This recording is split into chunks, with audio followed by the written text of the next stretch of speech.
Now, if you are traveling out of town for the long Labor Day weekend, there are a few things you should know. This morning, we are joined by Trooper First Class Pedro Muniz with the Connecticut State Police for details on what you should know before hitting the road. Obviously, a big travel weekend for folks with the holiday weekend coming up. So we are going to get you up to speed with what state police are doing. Good morning. Good morning. Thank you for having me. So let's get right into it. Now, what are you all doing to make sure, everyone makes it to their destinations safely? Absolutely. So we'll be out there with extra patrols doing DUI patrol, roving patrols.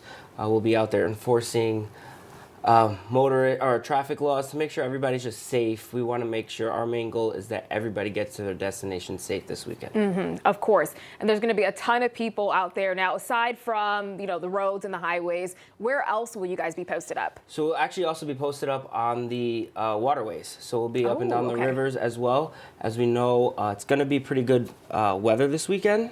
Knock on wood. Yeah. So we're expecting people to be out on the boats, out on the waters. So we'll be patrolling the waters as well with deep. Right. Now, what else do you want people to keep in mind while they are venturing out this weekend, rather, whether that's on the roads or on the water?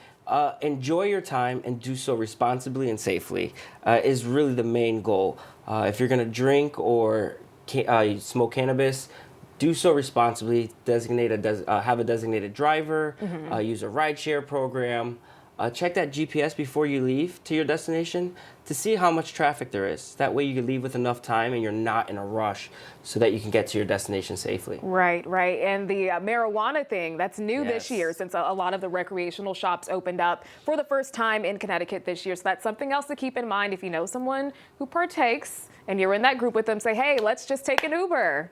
Or one of you who are sober, make sure you're the driver. Correct. Texting and driving, I see it all the time. Texting, driving, distracted driving. Yeah. I mean, we've seen, there's plenty of stories troopers have. One of mine is I've seen people play instruments while they're driving. What? Yes. So any kind of distracted driving, that could be a pet, it could be the children acting upright in the back.